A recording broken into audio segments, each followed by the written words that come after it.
Hey everyone. First off, I want to apologize for the lighting situation. I'm across the street in my park, and I just realized that I didn't bring like a light, so I'm using like the street light up here. Just gonna turn on active stabilization. There we go. So it's gonna be a little bit dark, huh? On your left. My sister's using I say a lot. My electric scooter. You can see her over there. Look at this. Just the light happening. David's filming. Whoa. So yeah, it's gonna be a little bit not pixely, what is it, noisy because of the ISO. Had to crank up the ISO. Here's Lisa, she's coming back. On your left. Okay, today I just worked more on the partner visa, and I wanted to, get more of the visa done because we've actually already submitted the actual applicant part of the visa, but I have to submit like the sponsor part. So that's what I'm working on now. Actually plenty bright right now. I'm gonna do that. But today's video, I wanted to talk about our Airbnb experience in Sydney. The experience was very interesting, to say the least. So when we got to Sydney, we went straight to, well, check-in was at 3, so we decided to go straight to, oh, there's Lisa. Went to like the Opera House, and we wanted to check out, like, get photos and stuff at the Opera House, and as well as like Circular Quay and stuff like that. Check out that whole area there. So we did that. We wanted to do that first. It was so hot, but we went there because I was like, well, worst case scenario, if we don't have time to come back here, we should use this day to do that and take photos and stuff like that. So we did that. Then actually, I want to mention that I actually had to message the host of the Airbnb because she didn't say anything to me leading up to the stay or during the day of the stay. I had to message her first, and then I guess it was under her assumption that we were automatically going to go there like at 3 p.m. or something like that. But I had to message her and like, hey, just checking in, what's going on? Like, is everything okay and stuff like that? Because I hadn't heard anything from her. First of all, that was a little bit of a red flag when it comes to in general, Airbnb. I've almost always heard someone talk to me or message us or message the group or whatever beforehand, before we actually get to the Airbnb. So that was a little bit of a red flag to start. That kind of showed like, well, the attentiveness or the like on top of things part of that person is not there. She's like not on top of it. Or maybe she just had so much to do. I don't know her situation, so maybe she just had so much to do that she didn't get around to doing it, but there are systems to automatically set up to do that. So you don't have to actually think about it, you set it up once. I always get generic messages from people, but they always give a lot of information. And I had to message her and I was like, well, how do we get in? Like, what's the situation? What do we do? So then she explained like, oh, I can go there and meet you and let you in and stuff like that. So I was like, okay, well, started off a bit weird, but okay, that's fine. So then we go there, and guess what? The power is out, okay? And apparently the power had only been out a short amount of time since we'd been there, or before we got there rather. And she said that, so I'm not doubting that. However, what I am doubting is that she knows much about the property. I think she didn't know that much about the property. I think either she managed it for someone paid her to manage it, or she just, I don't know, is she a mogul? She just bought a bunch of properties and doesn't know anything about them but tries to manage them herself? What's the deal with that? I don't know. So the reason why I'm saying this part is because, hold on, I'm gonna like turn up the ISO, sorry, just so I can walk around a little bit because I'm tired of standing in one spot. So yeah, I apologize for the noisiness of the image. Let's talk about the reason why I say that she didn't really doesn't really know about the property is because what we found out, Emmy and I, later, the water actually goes out because of the power. That makes a lot of sense when you consider that it's an apartment building that is like up above the, why am I not focused? So it makes sense, yeah, when the apartment is like up, like obviously not on ground floor. So when you have a house, it's easier, I guess, to get water pumped into your house just by water pressure. But when you're going upwards, I guess it makes a lot of sense. You need power to pump up that water. I've been playing Satisfactory enough, I should know this. So I didn't think about it at the time. I was stupid. But I realized that was happening because the water went out. But the lady, the woman who managed the property, didn't know that, or she did and she didn't mention it to us. So because of that, we were out of power and water for pretty much the entire day. You know, obviously because of the power, we actually left the apartment. We left and just like went to hang out with my friend, went to do stuff, went to eat, walk around, explore, stuff like that. A lot of people like Airbnb support, and as well as they're doing a photo shoot over there with my scooter, I think. Yeah, so Airbnb support, and the lady didn't really, I think, consider that. And we also, sorry, I'm kind of jumping around a little bit, but yeah, we have no water, no power, and then, hold on a sec, let me gather my thoughts. Okay, so one thing pretty much led to another, and I think I'm just getting out of control with my thoughts here. Let's go back to where we realized we lost power and we lost water. So when we lost water, we're like, oh shit, we need to do something quickly. And this was like midday, pretty much. And we knew that the water had been out before that, but you know, we didn't really say anything because we're like, well, it's a city issue, it's not a building issue, so they're gonna fix it, right? Well, we thought that. We thought they were gonna be efficient. We thought they were gonna be able to solve the problem. Later, we found out that that was not the case, that they would not be able to fix it at all. But while we were there and when we realized the water was out, I had to, I had to have a very quick shower because I hate not having showers. It is one of the banes of my existence. I don't know why. I shouldn't be like that, but I am. I love just being clean. So I did that after traveling and after all day, like at the opera house and stuff. Had a shower. It was like 4:30 or something like that p.m. No, it was like 5:30 p.m. at that time. I had the shower, and no one else like had a shower. No one thought to do it because I guess we thought the water would be back on. Emmy, she didn't have one. So we went out, and we went out because of that. As I said, we went out because the power was out. When we went out, we pretty much went out for good, almost for good. We pretty much went out until like 11 p.m. or like 10:30. We tried to get home by 11, but I looked at the website, the power website, and it actually said that the power was not on. So I trusted the website, and I'm glad that I did, because what we had to do was, and what I suggested was, before we go home from the city, which is a little bit far, not too far, but a little bit far from the city, our place, I decided, let's go get water. I got 2 large bottles of water, and I got matches and candles. We went back to our place that we're supposed to be staying, all lights out, all power out. And I felt that it was not safe at all because it wasn't a great area to begin with. And I didn't realize that at the time when booking. The place was nice.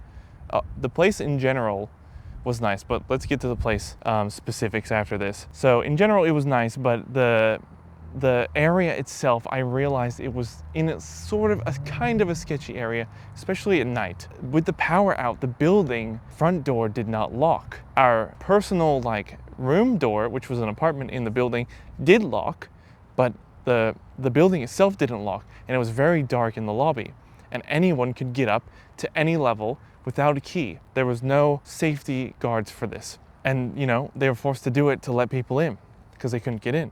So we went in there, all dark. We had to light our tea candles that we got. There was only one left, by the way, at the Coles nearby from us, so we got very lucky. That's the only water we had, so we could wash our face and stuff with that. There was literally no water. That was our drinking water. That was our sort of washing water. We couldn't have a shower. Emmy couldn't have a shower for that night. We only just like kind of cleaned ourselves off with some soap and a little bit of water. And that's it. That's all we had. I told the woman who managed the Airbnb, and I said, well, the power's still out, just letting you know that the power's out. And what her response was is that you should use the light in the, there's a candle that you can use. So you can use that one candle that they had. It was a large candle, albeit, but not large enough, just a single large candle. And there's a lighter, like a clicky lighter in the cupboard. And I was like, what? What do you expect us to do with that? That's all we have. And do you not know that there's no water? I don't know if I actually mentioned to her that there was no water, but she should have known that was gonna happen, right? Shouldn't she have? I mean, she should know how the building works, right? If she owns it, shouldn't she? But she was made aware of this afterwards. So like after all right, I can't really tell the full story. I'm so bad at telling stories. So after like around 11 p.m. we've lit all the not all the candles. We've lit some of the candles. We saved them just in case. We didn't light all of them. And we, cleaned ourselves up. And then I was like, no, we can't stay here. We have to go. So, because there was no time frame for when the power would come back on. So because of that, I was like, no, we have to go. I have to contact Airbnb. And I contacted Airbnb to try and get them to help us. And with reluctancy, they decided to finally help. And they're like, oh, we can look for ones nearby. Unfortunately, your time zone at your time, like 11 p.m., it's going to be hard to, find something. And I was like, well, like Emmy was so tired at this point, and we're like, well, you know what? We just have to stay here. We have really no choice. We don't want to move around at night at this time, especially like in Sydney, especially in this area as well, and like walking around in the streets. I didn't want to do that. So I was like, well, cancel that Airbnb. Just please, refund us this. We're gonna move out tomorrow because we don't know when the power is gonna come back. Sure enough, the power did not come back until later the next day. So we would have been out of power the whole time. Not that we necessarily stayed in the apartment the entire time, but like we were there till at least like 11 or 11:30, and the power was still not back. So it came back like later in the day. I don't know exactly when, but I know it only came back later, and it was out like since the day before, like since we got there, which was like 4:30. Pretty much on the dot, 4:30 the power was out. So Emmy did this amazing thing the next morning. Okay, Airbnb refunded us firstly the rest of the nights we were there, and then initially they gave us 30% of the first night. I was like, what the hell do you think? What is this? Like, we've had no power, no water, essential amenities. There's been no solutions. What are we supposed to do? Like, what were we supposed to do? There was nothing we could do. We can't control that. We can't expect us to stay in the house and wait for power and then like call it at a certain time. Like, okay, now 6 p.m. we're not gonna. No, it's not like that. So you can't expect us to do that, to do something like that, and you have to give us like a full refund. That's what I was saying to them. So, reluctantly, finally, at the very end, they did it. But initially, they didn't want to do that for us, and that was really frustrating. But I just kept at them. So if you're trying to get something like that, then it's probably really good that you do that for yourselves. You keep pushing them to get that refund. All right, so back to the situation. The lady didn't know what was going on. Airbnb was questioning what was going on. Then they said it was a violation of hers, and it wasn't really, because it wasn't her fault that the power was out, but there was no solutions provided in that scenario, basically. And I'm pretty sure she wouldn't have had any solutions for us if I had mentioned water earlier. However, I did mention water later, and I was actually going to mention water sooner than later to her. However, I was worried about our situation, and my phone was dying. It was killing itself, and we had no power to charge it. I was literally saved. We were saved at the start. We were saved by my iPad, because my iPad, I didn't realize, but it can charge my phone. So it charged my phone up, thankfully, and we had internet through my phone. We actually didn't have internet, even with the power on, we didn't have internet set up at the Airbnb. And I don't remember if it was advertised, but it wasn't set up. What happened was I ended up contacting Airbnb, as I said. However, they told me that before they do anything, they will contact the host, and if they don't reply within an hour, they'll do something. I was like, okay, well, so we don't need to do anything? And they said, no, you don't have to do anything. I was like, okay, then we won't do anything, I won't do anything, and we will just wait for this, and then they'll do the actions after that, refund and stuff like that. It's like, okay. So hours go by, they're like, oh, we'll contact her. Then we, at that point, we actually go to sleep. Emmy and I go to sleep and just go on with our night and whatever. In the morning, thankfully, because we had, I was stupid enough, I didn't plug in my phone, but the power did come back for like a couple hours in the early hours of the morning, like 2 a.m. to like 5 a.m. or something like that. But I actually woke up and saw the power was on, so I quickly plugged in everything. So we got a little bit of juice in the morning, and Emmy did as well, thankfully. And what happened was, the reason why I woke up, I don't know why I woke up, probably something related to the stress of this situation. But I messaged Airbnb and I was like, well, she hasn't replied still to me, and has she replied to you, whatever, I don't know. And they're like, no, okay. And I was like, okay, well, what are they gonna do? So then I contacted Airbnb, took photos of the apartment, the situation, all the stuff, took screenshots of like the power outage on the government website and all that, everything like that, sent it to Airbnb. All the while, Emmy was booking us an amazing 4-star hotel that was basically right across the street from where we wanted to go for the concert. So that was awesome. She got the perfect hotel and it was amazing. It was great. So we ended up going to this great hotel straight away, and they had our room ready early, and it was like maybe 1 p.m. or something like that. No, it was like 12:30 we got there, and they had our room early check-in, so we got that. It was amazing. They had a pool, sauna, they had a spa, they had like a gym, and it was a full apartment with a separate bedroom, separate kitchen, fully stocked kitchen, and everything. It was amazing. It was great. It even had a bathtub so Emmy could have a bath. She loves baths. So we were able to go there, and that was really awesome. And then I continued at it with Airbnb. They refunded me like the first bit. Then I had to continue getting them to refund me like the first night. I was like, you guys have to do it because this is a major outage, like a large scale outage. Why are you not calling it that? I was like, it's not just the building. It's like the kebab place across the street. It's the other shops across the street. It's like this block here. Why are you not saying it's that? And then finally, they're like, oh, I see that you want to have a refund of the full night. And I talked to my colleagues and we will give you a refund. It's like, should have just done that in the first place. So thankfully, we got a credit for the entire trip, and we are so lucky to have gotten that. And luck is part of it, and then my persistence is another part of it. So I did that. I wasn't going to give up until we got that because we deserved that refund. So yeah, and then the host was actually messaging me after that and telling me like, oh, did you guys leave? I haven't heard anything from you.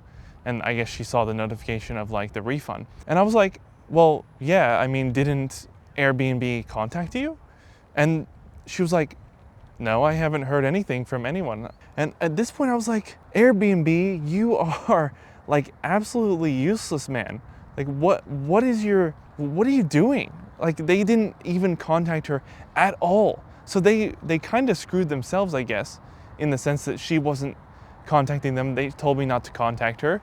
I was like, okay, well, you know what? She didn't respond. Well, she was never contacted in the first place, but even so, we deserved the refund because of that. Anyway, because like that host, and also I want to point out that the host was not attentive at all. Like her replies would be hours later from when I would like message her. So I messaged her that there was like no power at like 10:30 or something like that, and she responded a bit over an hour later, I believe. And how does that help us? Every other Airbnb host that I've dealt with has responded almost instantly, or like, within 10 to 15 minutes. If there's a problem, they're onto it because they know there's people staying on their property. But this woman couldn't message us back, and she couldn't help us really because I don't know why. She didn't give herself the opportunity to help us, I guess. I don't know what to call it. But she was just not very attentive, not very responsive, and it just became, a problem. So I actually haven't reviewed the situation yet, but I will do that soon. I will review, but I'm not going to there's not going to be no emotions in the review. It's just going to be all facts, and it's not going to focus on the power issue or the water issue, because it will talk about the water issue a little bit, because it'll point out that, and the power, just because she didn't know, it seems like she didn't know the repercussions or the situation of what it would be like, and she just kind of left it all in the hands of the city to fix the power within a certain time frame. Does she know Sydney at all? They don't do anything in a speedy period. That sounded weird. And also, I should say that to myself, because how did I assume that they would fix it in time? I don't know. I thought maybe a full day would be enough. I guess it wasn't. So anyway, let's talk quickly about the Airbnb condition. Now we chose this place. I'm gonna go down here because kind of want a different spot to walk around. Hold on, I'm just gonna walk down here. It's got like a bunch of lights in the street, so I can kind of walk around like this here. Yeah. In terms of the condition of the Airbnb, what I want to say about that is quite interesting. So first of all, we got there and obviously the power is out, and I was like, oh, well, what can you do, as anyone would think, normally. I guess I gave too much of benefit of the doubt to both the city and her. That was a mistake. And that won't happen again. So next time we go to an Airbnb that doesn't have power, I'm immediately canceling that and sorting out a new place. But anyway, when we got there, she actually said to me, the sheet for the bedding, the bed, not the bedding sheet, the bed sheet, like the one that goes on top of the, like the cover that protects it, the mattress cover. There's a sheet, obviously, that usually goes in the middle. That was in the dryer, she said to me. She said she put it in the dryer and it was like drying, or it had already washed, it was drying or something like that. First of all, that was another red flag, because I was like, well, okay, I get it, and the power is out, so you know you can't dry the sheet. But at the same time, why is the bed not ready? Is what I thought. Maybe it's because the the cleaners were there that day, because the day before there were people there, perhaps, and they had to clean the bed. But then I'm saying that maybe that's what I thought, but in reality they should have had way more sheets to just put on, not just one sheet. That doesn't make any sense. There was some stuff in the cupboard, but I don't believe it was sheets for the bed like that, like the basic sheets that go on there.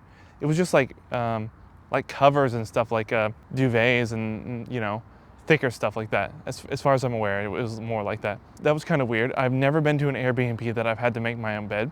I actually told this to her later when I was telling her about like the power and why Airbnb didn't contact her. Well, I don't know why they didn't contact her, but I was saying like, oh, well, this is the situation, what I spoke about to Airbnb. So yeah, as you can tell, I'm very like heated about this situation, because it was it's annoying and weird. So yeah, I never had to make my own bed. That was very, very strange. After that, like, we didn't notice anything straight up, but initially, like, we had a problem because my phone was not, charging, was dying. It dropped like from 40% to 20% that day. So I couldn't charge it. And luckily that's when I found out that my iPad could charge it. So then, aside from the personal iPad charge problem, power problem, we actually, like after the lady left, we looked around and noticed that a couple things. Whoa, shut up.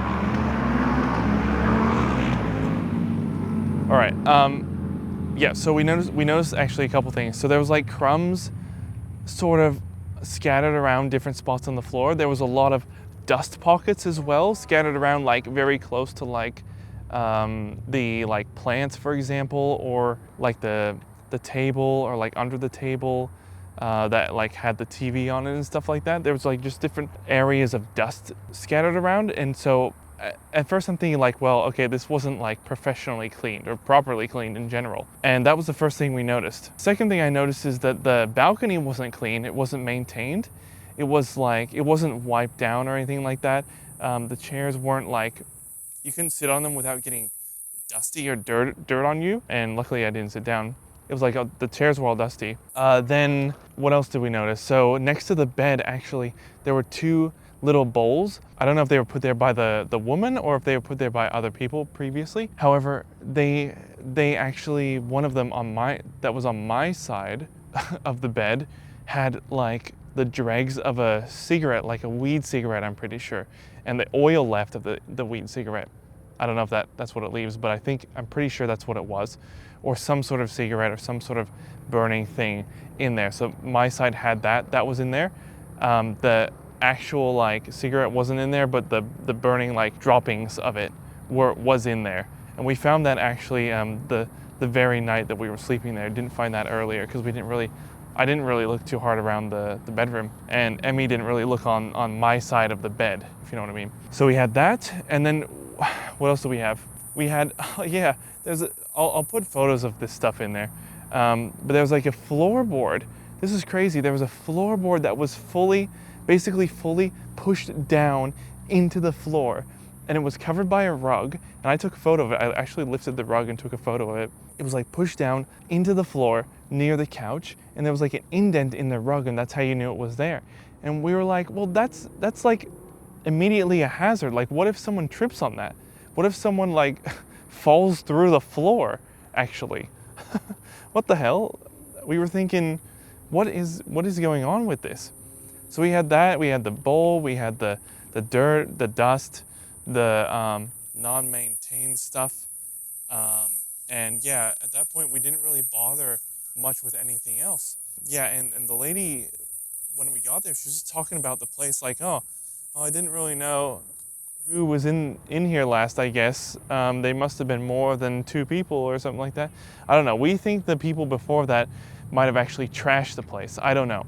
And what I actually think is that the lady, or the host, I keep saying the lady, but I think the host actually just went there for the, in the morning or whatever, and tried to clean it up because there was no actual cleaner there. I'm pretty sure there was no actual cleaner that went to the place. Yeah, so I'll put photos of all this stuff in there. You would have seen that by now. Yeah, that is pretty much our Airbnb story. It's not a horror story, but it's a bad story, I would say. And it's not all the host's fault, but it is also kind of on her as well, because we are staying there, and if you stay in like a hotel, you are kind of expected to sort of cover the residents or whatever, if you know what I mean. Like for certain situations, like power outage, water outage. That is, yeah.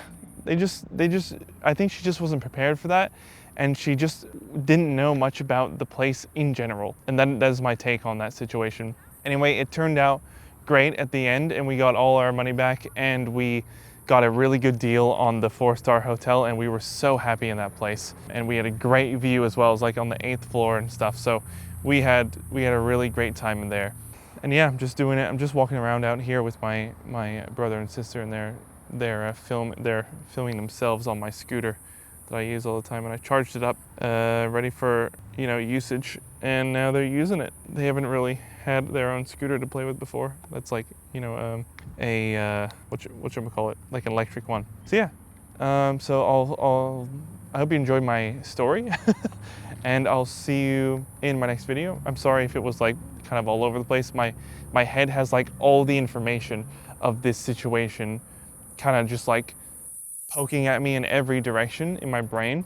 So when I say something about the story, another piece of the story just like immediately pops in, and then I feel like I have to say it straight away, but it doesn't quite make sense, if you know what I mean. So I'm trying to improve. I've been trying to improve my storytelling for years now.